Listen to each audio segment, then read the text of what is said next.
పాత్రికేయ మిత్రులందరికీ కూడా హృదయపూర్వకమైన నమస్కారాలు తెలియజేసుకుంటున్నాను.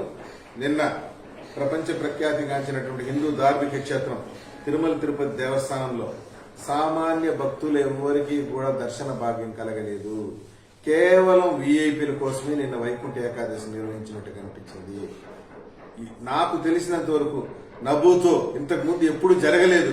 ఈ విధంగా వీఐపీలకి రెడ్ కార్పెట్ వేసి దర్శనాలు చేపించింది. సామాన్య భక్తులు దరిదాపుల్లో కూడా రానిలేనటువంటి పరిస్థితి. కోట్లకు పడగెత్తిన కోటీశ్వరుడైనా నీ ముంగిట సామాన్యుడే అంటారు, కానీ సామాన్యుడి దరిదాపుల్లోకి రానిలేదు. ఎవరైతే కోట్లకు పడగెత్తున్నారో, ఎవరైతే ప్రోటోకాల్ పేరుతో వీఐపీలను ముద్రేసుకున్నారో వాళ్ళకి తప్పించి ఇంకొక దర్శనం కలగలేదు. మరీ దారుణం ఏంటంటే కొండపైన రూములన్నీ బ్లాక్ చేసి కేవలం ప్రోటోకాల్ ఉండే వాళ్ళకే ఇవ్వటం జరిగింది. ప్రసాదాలు కూడా సామాన్యులకి ఎవరికి పెద్దగా అందుబాటులోకి వచ్చినటువంటి దాఖలాలు లేదు.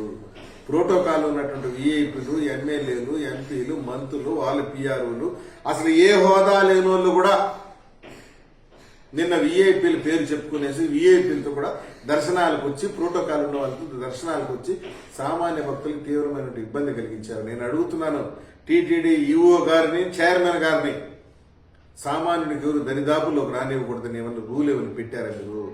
నేనేమో సర్కులర్ ఏమో ఇచ్చారు, వీఐపీలు ఎవరు రావద్దండి కొండపైకి, మీ కన్వీనియన్స్ చూసుకుని రండి అని చెప్పేసి. కానీ నిన్న దర్శనం అంతా కూడా అసలైనటువంటి వైకుంఠ ఏకాదశి రోజు నిన్న ఒక రోజు కేవలం వీఐపీలే.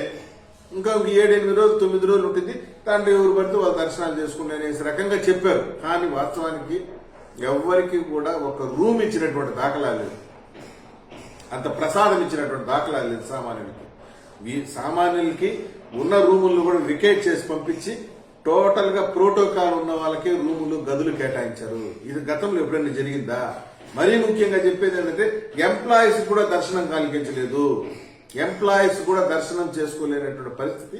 కేవలం ప్రోటోకాల్ ఉన్నటువంటి వీఐపీలకు మాత్రం నిన్న వైకుంఠ ఏకాదశి తిరుమల కొండపైన ఇంకా సామాన్యుడు దరిదాపులకు రానిలేనటువంటి పరిస్థితి గతంలో ఎప్పుడు చూడలేదు. రాను రాను తిరుమల తిరుపతి దేవస్థానం క్షేత్రాన్ని ఈ విధంగా వ్యాపార క్షేత్రంగాను, వీఐపీ క్షేత్రంగాను, ప్రోటోకాల్ క్షేత్రంగాను మార్చబాకండి అని 2 చేతులెత్తి మీకు సగౌరవంగా ప్రార్థిస్తున్నాను. కోట్లకు పడగెత్తిన కోటీశ్వరుడైనా నీ ముంగట సామాన్యుడేనో అంటారు, కానీ అందరి వాడిని కొందరి వాడిగా చేసేశారు. కేవలం వీఐపీలు, పారిశ్రామికవేత్తలు, పెట్టుబడిదారులు, ప్రోటోకాల్ పేరు చెప్పుకుని తిరిగే వాళ్ళకి మాత్రమే నేను దర్శనం జరిగింది. ఇవన్నీ కూడా అఖిలాండ కోటి బ్రహ్మాండ నాయకుడు, సీతానాయకుడు, శ్రద్ధజన పోషకుడు చూస్తున్నాడు. తగిన రీతిలో మీకు గుణపాఠం నేర్పించక తప్పదని కూడా ఈ సందర్భంగా నేను పాత్రికేయ మిత్రుల ద్వారా హృదయపూర్వక విజ్ఞప్తి చేస్తున్నా. నేను అడుగుతున్నా ధర్మారెడ్డి గారిని, నిన్న ఎంతమంది వీఐపీలు, సామాన్యులు దర్శనం చేస్తున్నారు ఒక శ్వేతపత్రం విడుదల చేయండి.